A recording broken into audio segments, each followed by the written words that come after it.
Paul Ryan says they're formulating a plan. Joining us now. I'm delighted he's with us. Up at 42% in the new Reuters poll among most likely primary voters. Donald Trump, here on the Laura Ingraham Show, candidate for the presidency, had a huge event last night. I was getting tweets and texts about.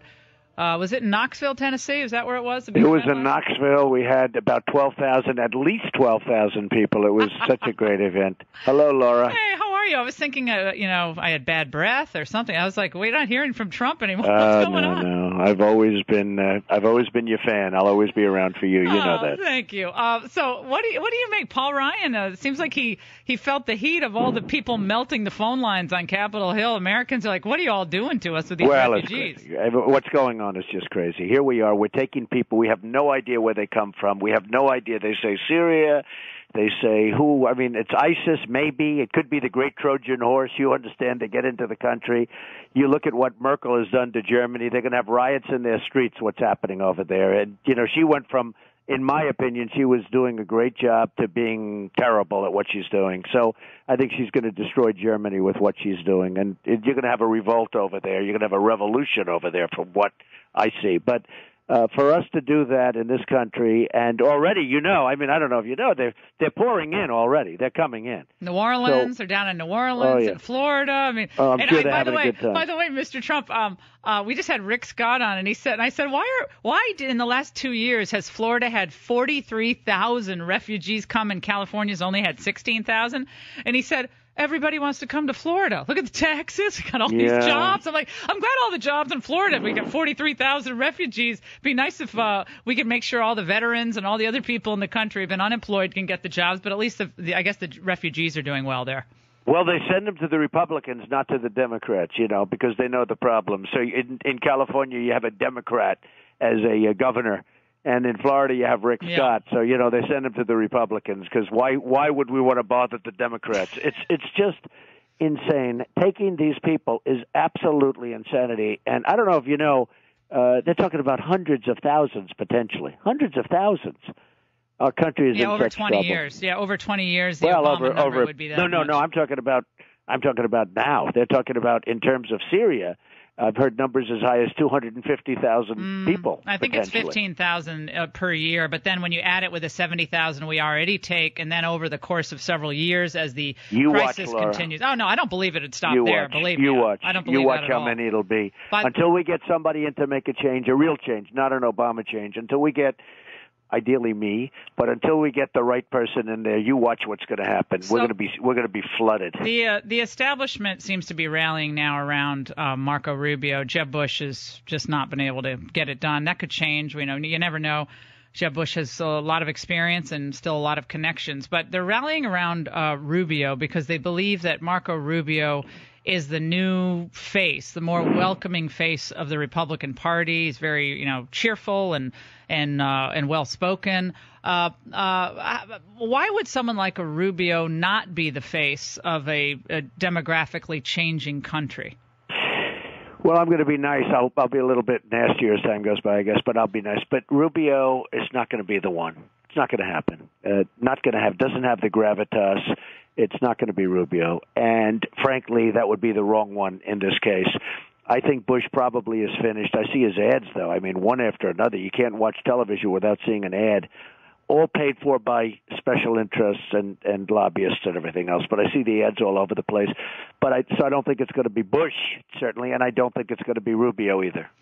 Today, the morning. Rubio, by the way, Rubio is very, very weak on illegal immigration. A member of the Gang of Eight, which said basically, come on in, folks, just come on in. Extremely strong on amnesty. I don't think it can be him. I think go ahead. Immigration remains, in my mind, and he's dominant. very, very, very, very weak and pathetically weak on immigration. And in my opinion, that ends his shot. But there are other reasons. He doesn't have the gravitas. Go ahead. What were you going to say? When you look at the field as it is now, there's Cruz, there's Rubio, there's Bush, there's Carson, Fiorina. Are there any in the field that you've gotten to know even casually who you would consider for the vice presidency? Well, I like a number of them, actually. I've gotten along with a number of them, and they're terrific people. But it's just too early to say, because the next question is about vice presidential, and it's a little bit early to say. I like to think of victory, and I've had a lot of victories, and I like to do victories first, and then I start thinking about other things. But I've had a good relationship with a number of them up on the platform. Can't narrow it down. I mean, Ted Cruz. Well, I like him. He's been very, very strong toward me. He's backed everything I've said. In fact, when I said we have to move, it's as tough as it may sound. We have a country, and we either have a country or we don't. And you have illegal immigrants in the country, and they got here illegally. A lot of other people are waiting online for years to come in. And I said we have to move them out. A lot of people initially hit me on that, and now everybody's sort of coming along, and Ted Cruz is now agreeing with me 100%, and so are others, many others. We either have a country or we don't. And one of the things we have to do is we have a lot of illegals in gangs in Los Angeles and all over the place, Chicago, and they are going to go out so fast, Laura, your head will spin. They will be out of here, and not in our prisons, because we don't want. Our prisons are brimming now with illegals and others, disaster. And we're going to send them back to their country, and they're never coming back. Someone who doesn't agree with your deportation plan is Paul Ryan. He was asked about it by Scott Pelley on 60 Minutes. You don't advocate rounding up 11 million illegal immigrants and deporting them. I do not. That's not going to happen while you're Speaker of the House. I can't imagine how it could happen. So no. How do you work with Speaker Ryan as President Trump? I think fine. First of all, it happened with Dwight Eisenhower. And as soon as he started doing it, everyone left, okay? And it happened with Harry Truman. But Eisenhower moved out about 1.5 million. People left. When they started seeing that the government meant business, they left. So it's going to be done in a very humane way. It's going to happen. And we're going to build a wall. We're going to actually have a wall. It's going to be a real wall, not a wall that people laugh at when they go by and they just walk over it, because that's what happens now. They actually build ramps over the wall so trucks can drive right over the top of the wall. Can you believe it? The walls are little and weak and pathetic. Yeah, human slingshots. I don't know if you saw the pictures. They literally drive trucks over Jeeps. They drive them over the wall, and they have drugs loaded in the back of the Jeep, and they have lots of fun selling it to the people of our country. It's not going to happen anymore. Ted Cruz has a plan to halt certain types of legal immigration into the United States, so long as there's such high American unemployment, including among STEM workers, where there's an inordinately high percentage of those who are working outside the STEM field. Do you agree with Trump's approach on the legal immigration question, given how many millions of Americans are out of work? Well, with Cruz's approach, my approach isn't so different. One of the reasons I feel so strongly about it is we're losing our jobs. We're losing our jobs. Big league on trade. Worse than anything is on trade. When you look at what China's done to us and Japan and everyone else, big league. But also here, we're losing our jobs where people are coming in, illegals, and they're taking jobs from Americans. And I want to take care of our people. They have the DREAM Act, okay? I want the DREAM Act to be for the children of our country. And I want everybody to benefit, but I want the DREAM Act to be good for our children, not just children that don't have anything to do with our country. And that's going to be the way it's going to be, Laura. And what would you do, Mr. Trump, with companies that force their employees, their American employees, to train foreign replacements? And if they don't train their foreign replacements, they don't get any severance benefits, which is what happened with Disney. That happened with Disney, and it's a big story that it happened with Disney, and we're not going to allow things like that to happen. We're going to take care of our people. For the first time in 50 years, we're going to start taking care of our people. And that's the way it's going to be. And I think I don't know if you got the new Morning Consult poll that just came out. 38%, I think you're at. 17 is Carson. I think Carson goes down to 17. So I went way up. He went way down after the debate. And, the other numbers are really low beyond that. I mean, they're in the single digits. And I think one of the reasons is my stance on immigration's been fair. It's been tough, but it's been fair. But it's what you have to do. The slogan is "Make America Great Again." We're not going to make America great if we don't have borders. If people can just walk right in front of our Border Patrol people, they're told to stand down, don't do anything, let them walk in, let them come in. And that's what's happening in our country. And therefore, you don't have a country. Because if you don't have a border, you don't have a country. We're talking to Donald Trump here on the Laura Ingraham Show. Valerie Jarrett, of course, top White House aide, best friend of the president's, was on an interview with Atlantic Live, and she said this, and this again was just a couple of days after these horrible attacks in Paris, which I want to get you on, and people questioning the president's foreign policy. We've had a terrific year. And if you recall, not that long ago, the press was calling the president lame duck, I think it was. Doesn't feel much like lame duck to me. We've had a terrific year, she said, Mr. Trump. Well, executive orders and all of the things that are done, it's not supposed to be the way it's done. And they have not had a terrific year. And certainly if they thought it was at least a little bit good, I will say this. I am very disappointed at the Republicans. I'm a Republican. I'm a conservative. But there is a certain truth to the fact that you would have thought after we win the House, we win the Senate. And it seems like it's business as usual. We don't win anything with the Republicans. And I say, where are these people? You look at the budget that was passed so quickly and routinely. I mean, where are these people that have given us a majority? It's almost like there's no difference and nothing's happened. Now, if you watched President Obama yesterday at the news conference, which I'm sure you did because it's your business to do it, he was terrible. He was so divisive, so angry, and he was really more angry at reporters and Republicans, I think, than he was at what happened, where so many people were killed in Paris. And he talks about a setback. It's a setback, having all that death, and many more people will be dying because they're in a hospital, and I heard this morning they're in really bad shape, so many people. But to talk about that as a setback, and he's supposed to be a cheerleader for this country, and it just seems like he's defeated. I watch him and I say, he just acts like a defeated man.